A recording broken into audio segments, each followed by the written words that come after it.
Hey everybody, this is Nick Baldwin, and today I'm being joined by UFC lightweight Matt the Steamroller Frevola, who picked up a big first-round TKO at UFC 270 over the weekend in Anaheim, California. Matt, how are you? Man, I'm doing good. Feeling good after that great finish. Absolutely. What a war it was! What a fight, and what a win! What a performance! How are you feeling a couple days later? You lived up your nickname in that one. How does it all feel less than 48 hours later? Man, it feels great. I trained real hard for that fight, and we went out there and we handled business. We got the finish, mission accomplished, and now I'm back home in Strong Island, Long Island, New York, and I got to get my hand X-rayed. I might have broke my hand, but besides that, I'm feeling healthy. Do you know at what point in the round you might have broken it, and did you feel it? Did you know? No, I didn't feel it in the fight, but after the fight, my hand's pretty swollen now, so I just got to get an X-ray on it, and we'll be good to go. Okay. Other than that, any other injuries? Just the regular bumps and bruises? Yeah, just regular bumps and bruises, and just my hand. Yeah. Did you think this would be as much of a slugfest as it was? Like, when you were researching your opponent, when you were sort of going into this fight, were you thinking it would be a war for 3 or 4 minutes, or did this kind of exceed those expectations? No, going into the fight, I was thinking patience, awareness, and but once I heard him, I smelt blood, and that killer instinct came out, and I was ready to keep punching until I got that finish. Is what I did. In the fight, I don't know if were you thinking, hey, I can't sort of overextend, I can't get ahead of myself, or at that point, once he was hurt, that kind of just went out the window, and you were confident that you could throw and not sort of leave yourself open and still get the win?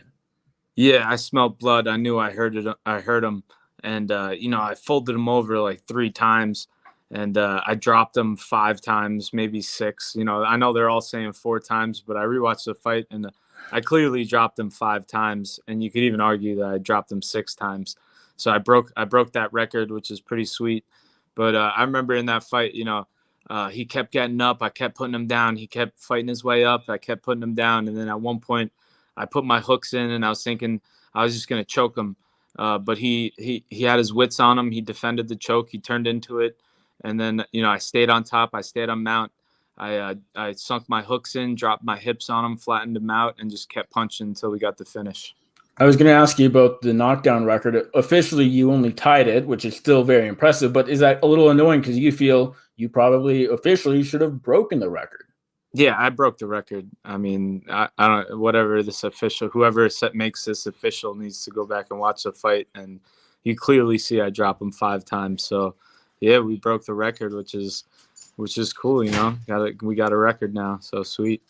Do you care enough about it to maybe go to the UFC and trying to get one more knockdown and state your case, or are you fine with it being sort of unofficial?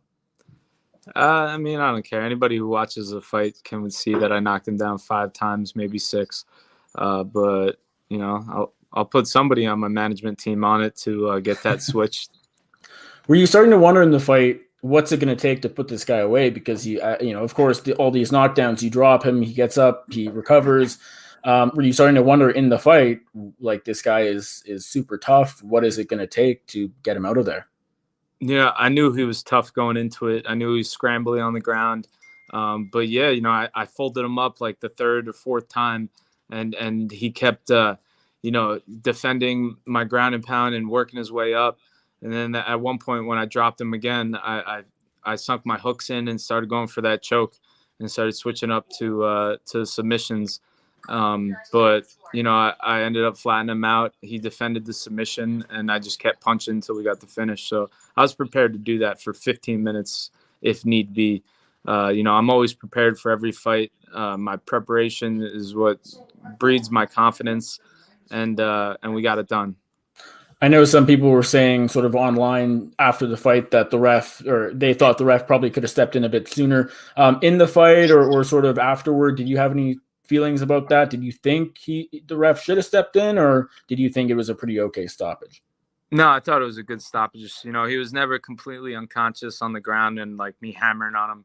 I would drop him a flash knockout. He would gain consciousness on the ground, and he was defending intelligently and working his way back up, and then I had to do it again. So I thought it was a good stoppage.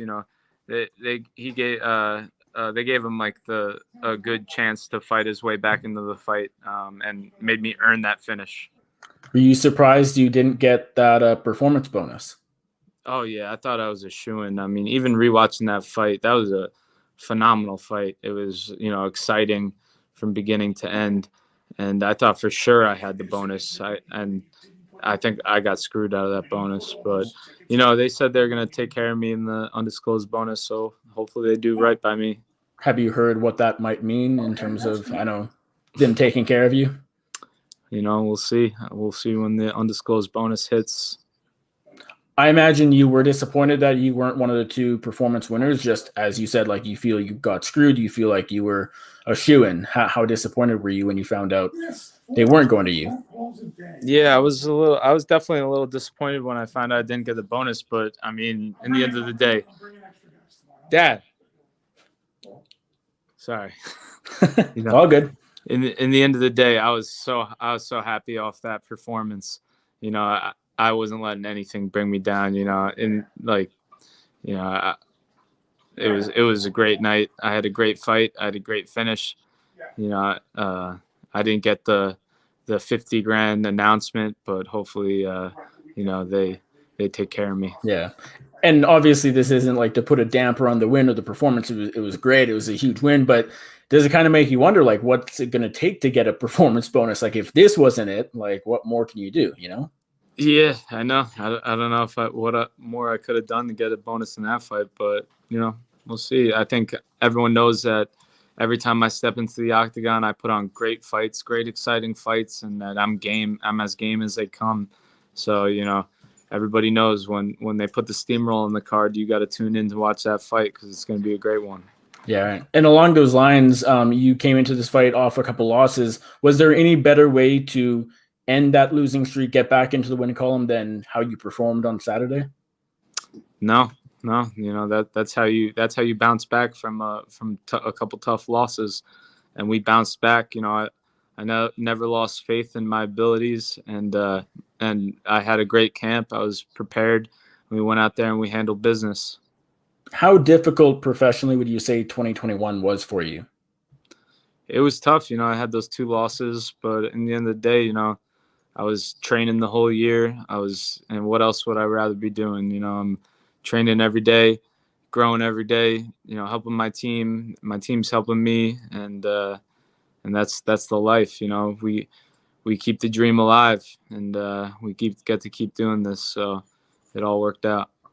I'm sure the Terrence McKinney fight was a tough pill to swallow at the time, just considering there was no time for you to really show what you got and really perform in that fight, just how quick it ended. What were you able to move on from that before this fight, or do you think maybe it took this win to move on from that loss?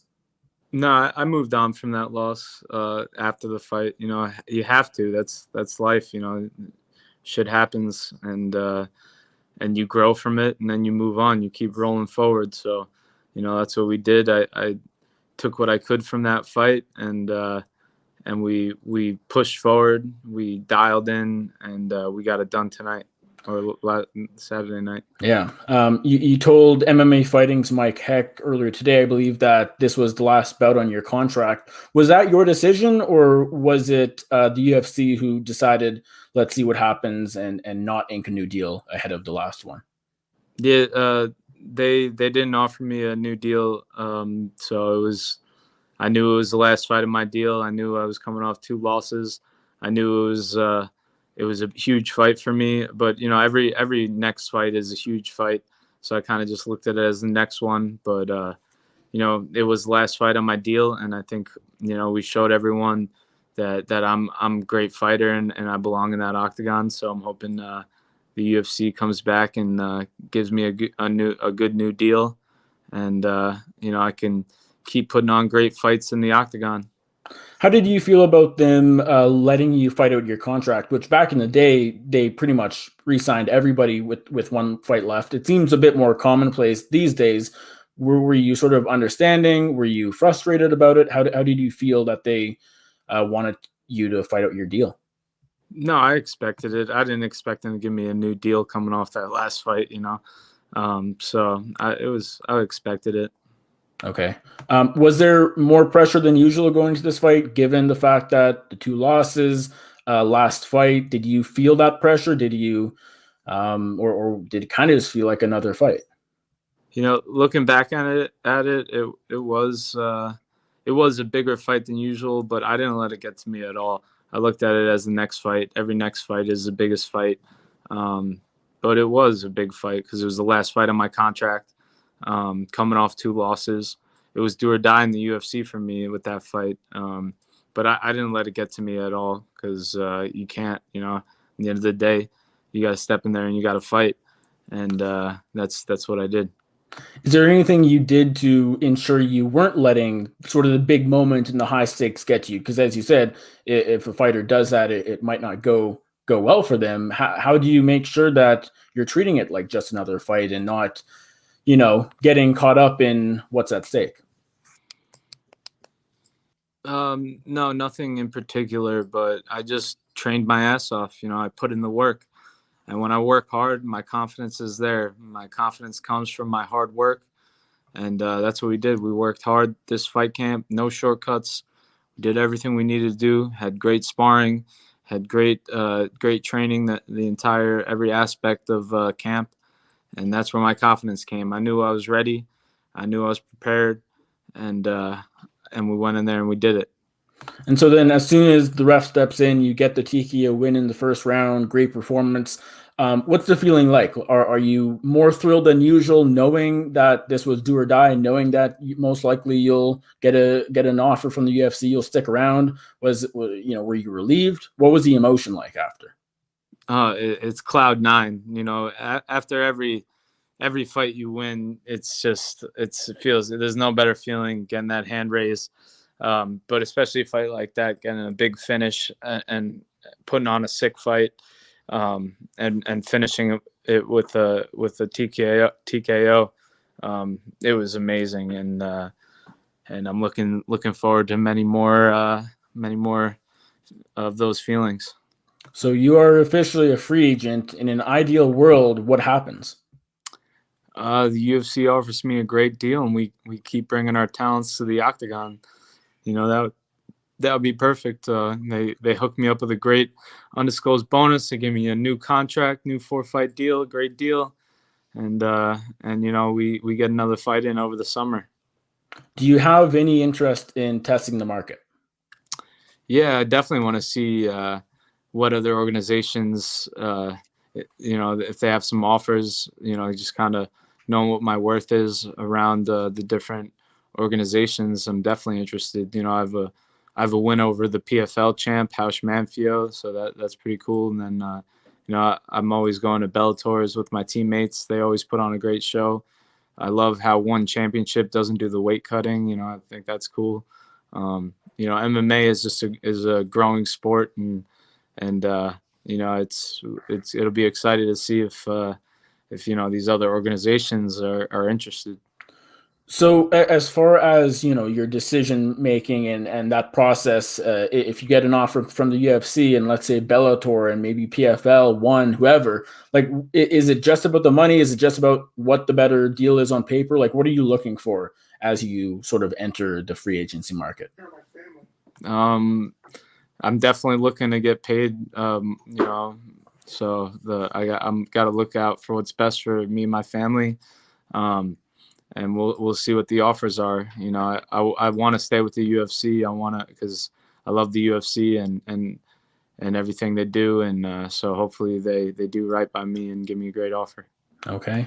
As far as the next fight, whether that does come in the UFC or somewhere else, as far as when you might be able to get back in there, what are you hoping for in an ideal world? How soon could you get back into the cage? I got to get my hand X-rayed. I think I might have broke my hand.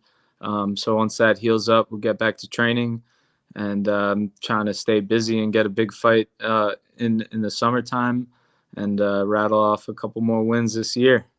All right, Matt. Thanks so much for doing this. I appreciate it. And congratulations again on the big win over the weekend. Yeah, thanks, man. Appreciate it. Nice talking. Awesome.